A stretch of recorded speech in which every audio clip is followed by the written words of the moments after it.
Tulianza somo yetu, nilikuwa safari, nilianza kufundisha lakini tuliacha somo yetu mwanzo. Tunafundisha hatua 5 kusudi mtu apate kufunguliwa. Na neno yetu tulisoma katika kitabu ya Marko sura yake ya 10 mstari wa 46 mpaka 55. Hatutarudia kuisoma kwa sababu ya muda, utasoma andiko ya pili. Tunaongea kuhusu story ya mtu kwa jina yake kipofu Lazaro. Kipofu Bartimayo. Na huyu alikuwa kipofu, na aliposikia kwamba Yesu anakuja Yeriko, wakajua maandiko yanasema mtenda mema amefanya nini? Anakuja. Wakajiandaa kusudi watu wapate kupona. Lakini Yesu akaingia Yeriko, na kutoka Yeriko ni mtu mmoja peke yake alipona.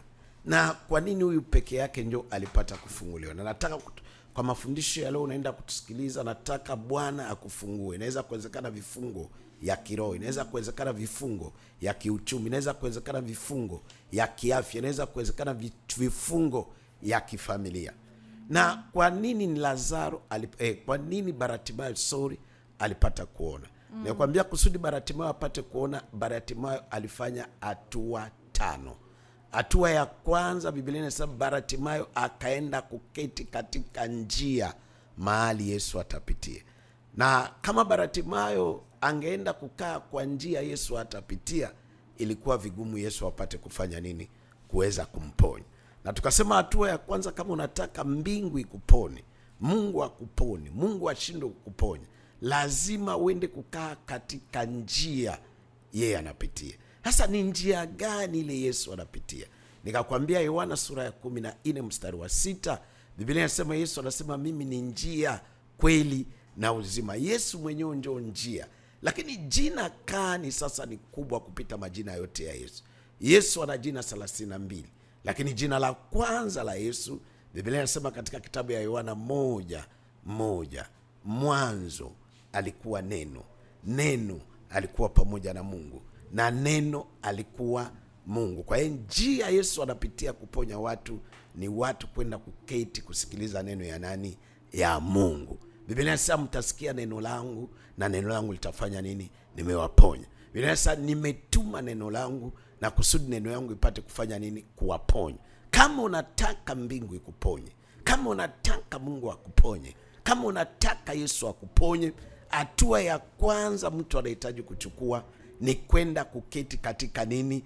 Njia. Kuketi katika nini? Neno la Mungu. Na Daudi anasema neno ya Mungu ndio taa ya miguu yangu, ndio inaniongoza, ndio inanielekeza. Unapoenda kusikiliza neno ya Mungu, neno ya Mungu inaponya, neno ya Mungu inakomboa, neno ya Mungu inaokoa, neno ya Mungu inabadilisha. Na mahali pote Yesu alikuwa anapita, walikuwa nasema, Bwana, sema neno moja tu na mtumishi wako atafanya nini? Atapona. Lakini tuende sasa pointi ya pili. Hapo ndio tulisimamia pointi ya kwanza. Na nitaomba mtumishi wa Mungu atusomee neno ya Mungu haraka katika Marko sura yake ya 10. Asianzie tena 46, lakini aanzie 47 kwa ajili ya kukomboa muda mpaka atasimamia 50. Marko sura yake ya 10, kitabu 47 mpaka 50. Lakini wewe mwoko nasoma ni story Marko 46 mpaka 53. Lakini kwa sababu muda wetu ni mchache, tutaenda haraka. Nitasoma katika jina la Yesu. Maandiko yanasema naye aliposikia ya kwamba ni Yesu Mnazareti, alianza kupaza sauti yake na kusema, Mwana wa Daudi, Yesu unirehemu. Mstari wa 48, na wengi wakamkemea ili anyamaze, lakini alizidi kupaza sauti, Mwana wa Daudi unirehemu. Yesu akasimama akasema, muiteni. Wakamwita yule kipofu, wakamwambia, jipe moyo, inuka, anakuita. Simamia hapo. Biblia inasema baada sasa ya Bartimayo kujua kwamba Yesu atapitia barabara fulani, yeye ni mtenda mema, lakini hata kama anaponya, hata kama anaokoa, hata kama anakomboa, hata kama anafufua, lakini ana njia ile anapitia kusudi awezi kufanya haya mambo. Na njia Yesu anapitia kufanya haya mambo, anaipitia kupitia kitu inaitwa nini? Neno la Mungu. Hasa Biblia inasema alipoenda kukaa pale kwa njia, Unahitaji kujua si Bartimayo peke yake aliketi kwa njia, hapana. Watu walikuwa wengi wanamfuata Yesu. Na utakuta hata wakati Bartimayo anaanza kupiga kelele, wakasema unatupigia makelele. Kwa watu walikuwa wengi. Lakini kwa nini Bartimayo ndio aliweza kupona? Bartimayo alifanya hatua ya pili. Wakati Yesu anaanza kupita kwa njia, wote walikuwa wanamfuata, wengine walikuwa nasimama, lakini Bartimayo akafanya hatua ya pili, akapiga, akasema, Yesu mwana wa Daudi, unirehemu, nina problem, mimi ni kipofu, nataka kuona. Kwa hivyo kando ya kusikia neno ya Mungu, lakini Bartimayo akafanya hatua ya pili. Kitu tunaweza kusema alifanya nini? Aliomba. Mara mingi watu wanasikiliza maneno ya Mungu, lakini mara mingi watu wanaishia kuisikiliza, lakini pasipo kupiga hatua ya pili, kufanya kitu inaitwa jina yake nini? Maombi. Kama unataka Yesu akuponye, kisha kusikiliza neno ya Mungu. Yesu ndo anatuambia katika kitabu ya Mathayo 7:7, anatuambia ombeni nanyi mtafanya nini? Mtapewa.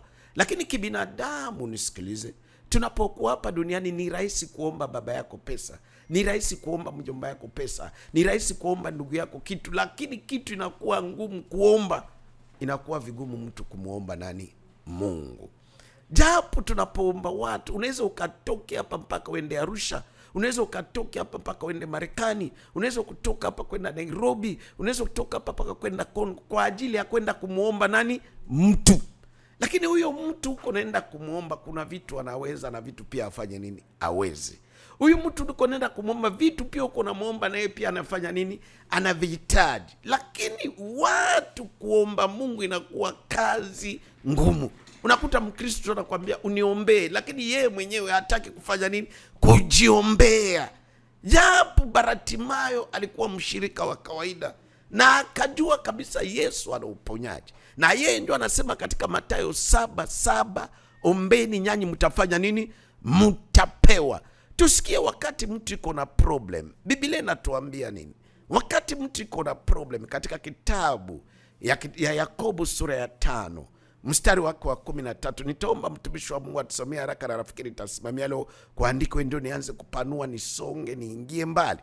Tusikie Biblia inasema nini mtu anapokuwa na problem ya kimaisha, mtu anapokuwa na problem ya kiroho, mtu anapokuwa na problem ya kifamilia, mtu anapokuwa na problem ya kiuchumi, mtu anapokuwa na problem ya kiafya. Biblia inatuambia nini?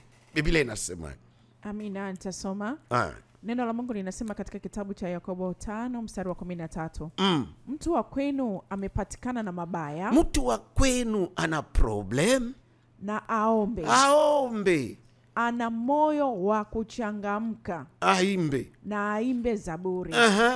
Mtu wa kwenu amekuwa hawezi, na awaite wazee wa kanisa. Usimamie hapo kwa sababu tusende mbali. Amen. Yakobo huyu ni mzee, ndio askofu wa kwanza muangalizi wa makanisa. Unisikilize. Na alitembelea makanisa zote zile alikuwa anasimamia. Lakini baada ya kutembelea makanisa yote alikuwa kugundua kitu moja: kuokoka aizuie tatizo kuweza kupata mtu. Mara mingi kuna watu wanafundisha ukishaokoka hauwezi tena kupata problem. No.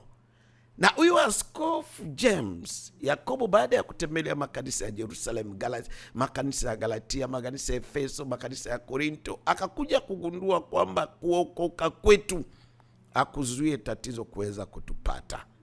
Sasa akisema unapopatwa sasa na matatizo sio kitu kizuri. Sasa mtu wa kwenu amepatwa na mabaya.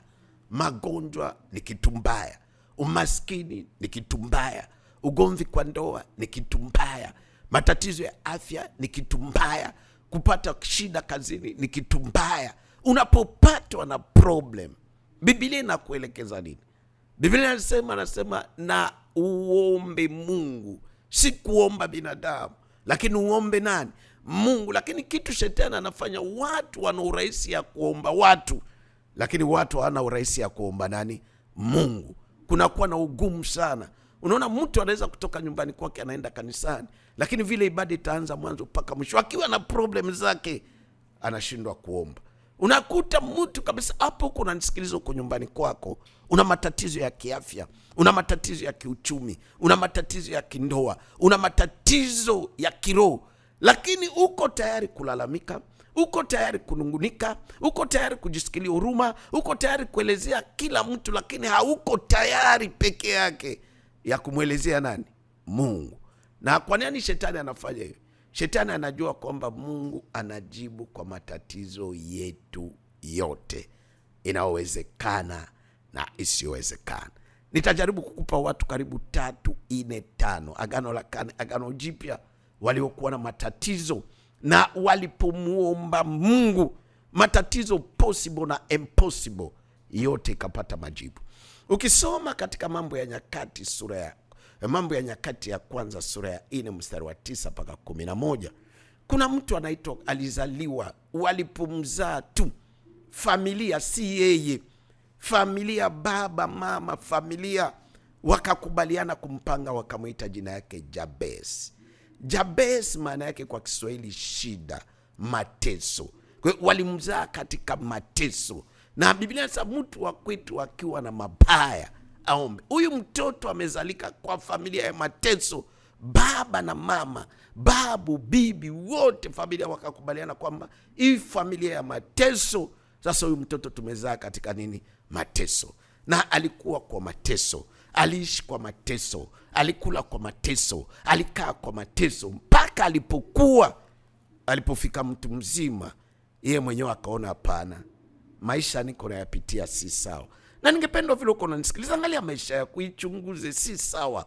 Hapana kujifariji na mambo mabaya, hapana kujifariji na umaskini, hapana kujifariji na magonjwa, hapana kujifariji na matatizo katika ndoa, hapana kujifariji na hali yote mbaya, kwa sababu Biblia inasema mambo yote mabaya haitoke kwa Mungu, lakini inatoka kwa nani?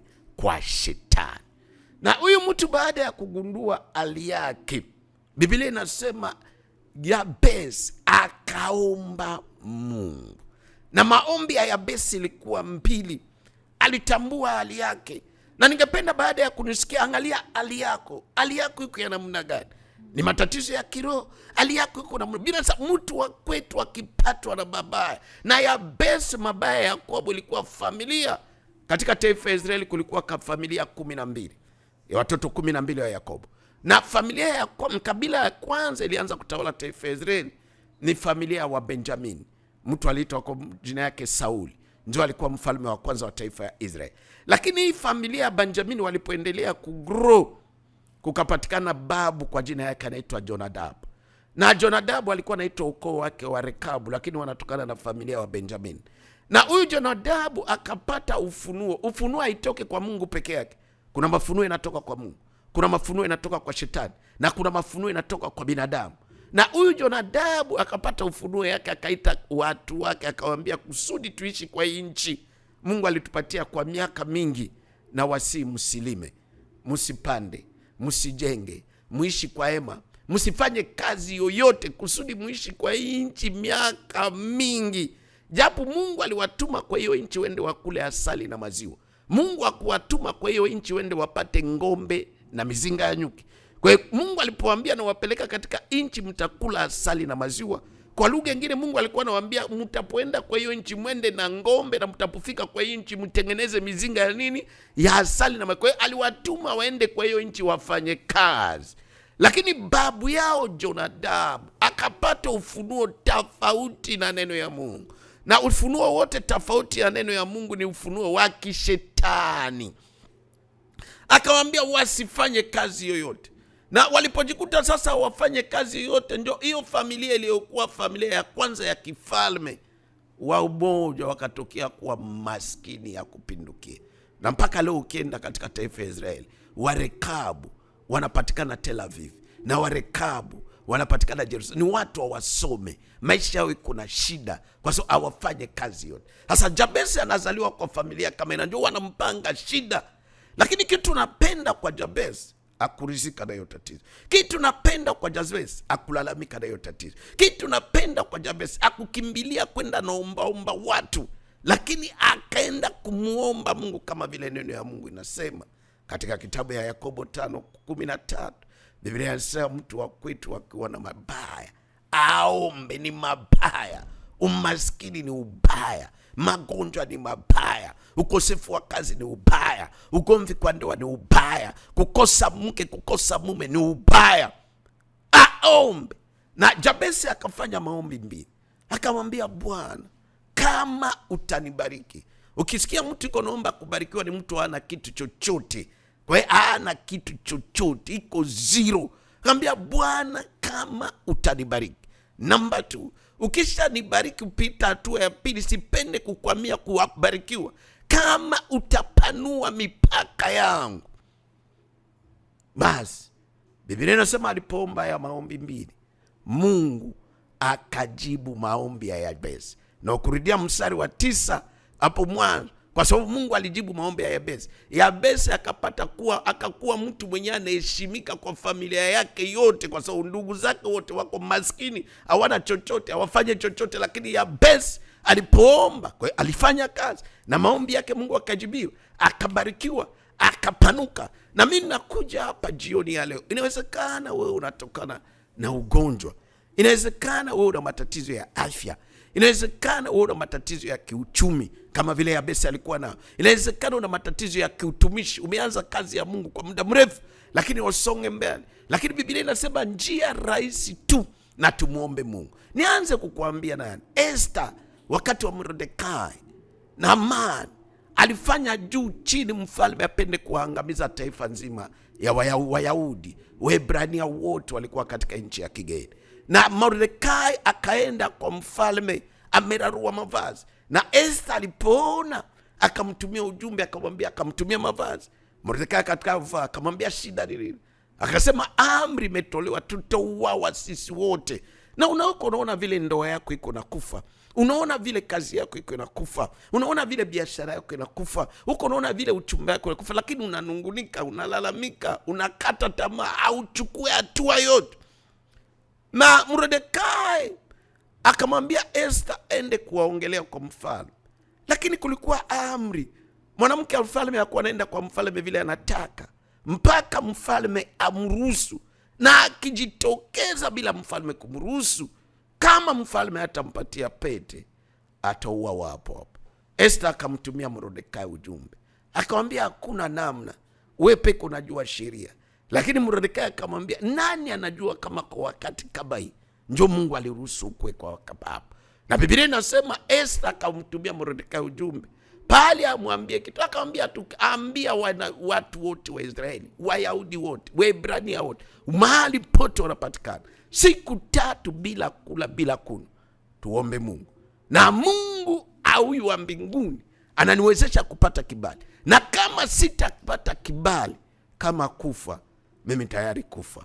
Biblia inasema walipoingia maombi siku ya kwanza, walipoingia maombi siku ya pili, walipoingia maombi siku ya 3, alipotokea Esther kwenda kujitambulisha kwa mfalme, Biblia inasema kila mtu alipokuwa anamuona Esther alipata kibali machoni kwa kila mtu. Maombi natupatia kibali kwa maofisi, maombi natupatia kibali kwa ndoa. Kitu tunahitaji, hatunaote pesa, tunahitaji kibali, favor. Watu kwa mali, unapopata favor kila kitu kinafanikiwa. Na kitu kinasababisha watu kuweza kupata favor ni kitu inaitwa jina yake maombi. Wewe mwenyewe uko unatafuta kazi kwa wakati, ningependa uombe kwa ajili hiyo kazi, na utapoenda kufanya interview utapata favor. Wewe mwenyewe uko na mchumba kusemeshe tena kuzungumshe, ninapenda uombe kuhusu uchumba wako, na wakati utapiga simu tena Mungu ataleta favor. Ninakuombea favor jioni ya leo, ninakuombea upate favor, akapata kibali. Nini nikuambie? Ukisoma katika Matendo ya Mitume sura ya 12, na hapo ndio taenda kuishia. Biblia inasema kanisa ilipoanza kupanuka, kanisa ilipoanza kuinuka ikawa kubwa, Biblia inasema watu wa dini wakawasikilia watu wa Mungu wivu, Masadukayo na Masadukayo. Biblia inasema wakamshika Yakobo. Huyu Yakobo mwenyewe anasema kukiwa problem watu waombe. Lakini Yakobo aliposhikwa, kanisa ilizubaa. Walitafuta wanasheria kwenda kumtetea, walitafuta kila njia, lakini mwisho ya siku Yakobo akakufa. Kuna vitu mingi yako mzuri ilikufa, msimamizi. Kuna vitu vilikuwa nasimamia maisha yako vilikufa kwa sababu wa kuomba. Kuna vitu vingekupeleka mbali, vilikufa kwa sababu wa kuomba. Ulizubaa. Huyo mchumba wa mwaka 2015 alikuwa mchumba wako, lakini ilikufa kwa sababu ulizubaa. Hiyo ndoa, umeachana na mke wako, umeachana na mume wako, ilikuwa ndoa sawa sawa na mapenzi ya Mungu, ilikufa kwa sababu wa kuomba. Utumishi mzuri Mungu aliweka ndani yako, ilikufa kwa sababu wa kuomba. Biblia inasema, na baada ya Yakobo kufa, Mfalme Herode akaona kwamba Mafarisayo, watu wa dini, wamefurahi, na hivyo akamshika Petro naye. Kwa hiyo kageuka mchezo. Petro aliposhikwa, kanisa ikashtuka. Kana tumepoteza askofu kwa kukosa kuomba. Hasa mchungaji ndio naye ameshikwa. Na inawezekana kitu kimeshikwa ni kitu inachunga maisha yako. Sasa zingine kazi yako ndio inachunga maisha yako. Sasa zingine ndoa yako ndio inachunga maisha yako. Sasa zingine utumishi wako ndio imechunga maisha yako. Sasa zingine familia yako ndio inachunga maisha yako. Wakamchuka mchungaji Petro. Biblia inasema wakamfunga, wakamweka katika jela ya ndani, sile ya nje. Na inawezekana ndoa yako imefungwa ndani, uchumba yako imefungwa ndani, kazi yako imefungwa ndani, watoto wako imefungwa ndani, utumishi wako imefungwa ndani. Unapofungwa ndani hauko free. Ukitaka kugeuka ukinakataa, ukitaka kugeuka unakataa. Unaona wengine wanasonga mbele, unaona wengine wanafanikiwa, vitu ile huko unafanya ndio wengine wanafanya, yako inakataa. Biblia inasema walipomweka ndani, wanasubiri kesho wamshughulikie vile vile walimshughulikia Yakobo. Biblia inasema kanisa ikaomba. Wakaona this time safari ya hawatatafuta maloya, safari ya hawatalalamika, safari ya hawatalia. Kulia haibadilishe kitu chochote, kulalamika haibadilishe kitu chochote, kutaka watu wakusikilie huruma haibadilishe kitu chochote. Napenda kuambia, kwa hali uko nayo, inuka, omba. Biblia inasema kanisa ikaomba. Na kuomba na maana mbili. Ana ndio alituambia wakati gani mtu anaomba. Kuomba ni kusema. Ana alipopanda hekaluni ana problem. Biblia inasema mtu wa kwetu ana mabaya, na Ana alikuwa na mabaya. Alikuwa na uzuri moja na ubaya moja.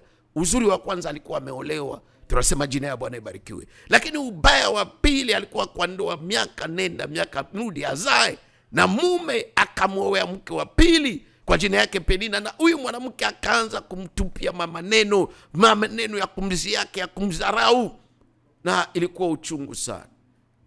Alitembea kwa madaktari ya kupata jibu, akaamua kupanda hekaluni kwenda kuomba. Na alipokuwa naomba alikuwa anafanya mambo mbili, na ninapenda kuomba ufanye hayo mambo mbili. Kitu ya kwanza, kuomba ni kusema. Mtu anasema kwa sauti kubwa au kwa sauti ndogo, lakini Ana alikuwa anaongea kwa sauti ndogo. Akakuwa anamwambia, Bwana, kama utanipatia mtoto, huyu mtoto nitakutolea naye. Lakini namba 2, kusema. Wakati alikuwa anasema, kwa sababu alikuwa anasikilika vizuri na watu, mchungaji wa kanisa akafikiri mama ni mlevi. Akamwambia, mama, ulevi wako tesha mpaka wakati. Akasema, hapana mtumishi wangu, mimi si mlevi, lakini ninamimina moyo wangu mbele ya Bwana. Kwa kuomba ni kutoa maneno, kusema maneno, sio inatoka kwa akili. Kuomba ni kutoa maneno kutoka ndani ya moyo, yale na kuumiza. Bila sasa, kwa wingi wa maneno ndani ya moyo, njoo kinywa inafanya nini? Inasema. Kwa hivyo hawa kanisa kama walikuwa naomba kwa ajili ya Petro, walikuwa natoa maneno kutoka ndani. Kwa hiyo walikuwa wanamwambia Mungu, unaona mtumishi wako Petro ameshikwa kama vile Yakobo alishikwa, lakini mistake tulifanya, hatukuomba kwa ajili ya Yakobo. Na nakwambia kitu yako nzuri, kazi yako ya kwanza ilikufa kwa sababu haukiombea sana. Ndoa yako ya kwanza iliharibika kwa sababu haukiombea sana. Uchumba wako iliharibika kwa sababu haukiombea sana. Kazi ya Mungu lianzisha iliharibika ya kwanza, haukuwa na muda wa kuiombea. Ulikuwa na muda ya kuambia watu, ulikuwa na muda ya kunungunika, ulikuwa na muda ya kukata tamaa. Lakini Biblia inasema kanisa ilipoomba, mbingu ikatuma malaika. Unisikilize vizuri. Hivi tunaenda kuomba na wewe dakika hii, mbingu inaenda kutuma malaika. Sio mimi mhubiri aweze kukutubia malaika.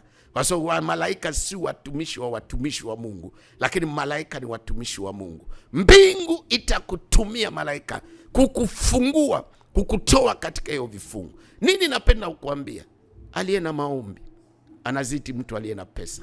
Aliye na maombi anazidi mtu aliye na mamlaka. Chochote kile uko unafanya hapa duniani, ukichange na kitu kinaitwa jina yake nini? Maombi. Kwa maombi hakuna msamiati ya kitu inaitwa kisiowezekana. Kwa maombi kila kitu kinafanya nini? Kinawezekana. Sasa umenisikiliza, umenifuata. Biblia inasema mtu wa kwetu akiwa na mabaya. Na umenisikiliza hapa, kuna jambo unapitia kwa maisha yako. Lakini kitu nataka kuomba sasa, nataka tuombe na wewe. Lakini tukishaomba na wewe, Mungu anaenda kufanya kwa maisha yako kwa wakati huu. Ninaomba uweke mkono yako juu ya kichwa.